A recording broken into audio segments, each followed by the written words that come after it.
Bonjour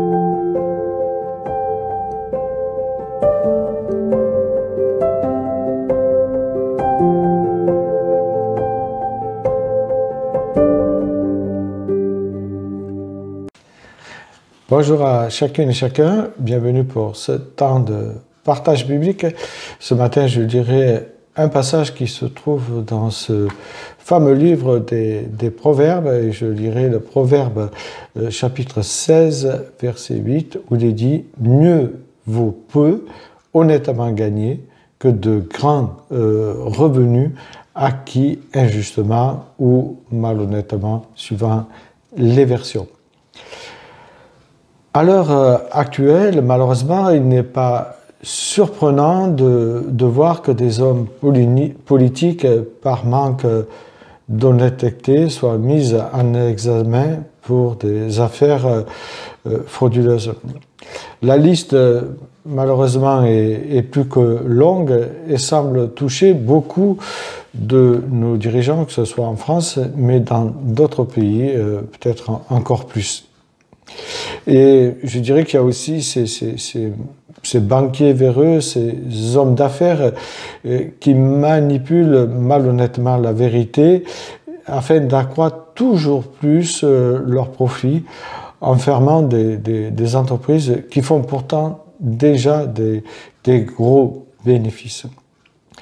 Dans un tel environnement, on pourrait dire entre guillemets un environnement de malhonnêteté, si j'ose dire, on peut comprendre, et là je mets des guillemets, que nos concitoyens ressentent également l'envie de se comporter de la même manière que nos dirigeants. Cela semble logique, en tout cas pour un non-chrétien. Nous sommes vraiment, je dirais, à 2000 lieues, si je peux me permettre de faire cette citation de Thomas Jefferson, le troisième président des États-Unis, qui disait « L'art de gouverner, c'est d'abord l'art d'être honnête ». Et on voit combien nous sommes loin de cette parole-là aujourd'hui. Malheureusement, c'est dans un tel contexte de malhonnêteté générale que le Seigneur nous appelle, nous autres chrétiens, à être honnêtes, même lorsque cela pourrait être à notre désavantage.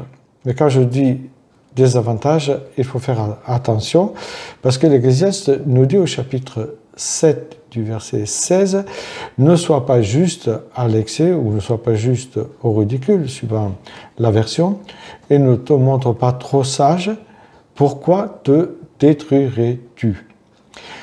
Cela me ramène à ce passage de l'Évangile où le soldat romain demande à Jésus « Et nous, que devons-nous faire dans la situation que nous sommes ?»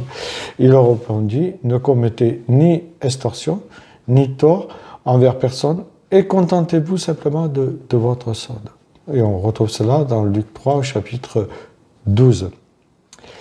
Si l'honnêteté morale est une des qualités plutôt morales des chrétiens, elle nous invite de ne pas contraindre nos contemporains non chrétiens à l'adopter.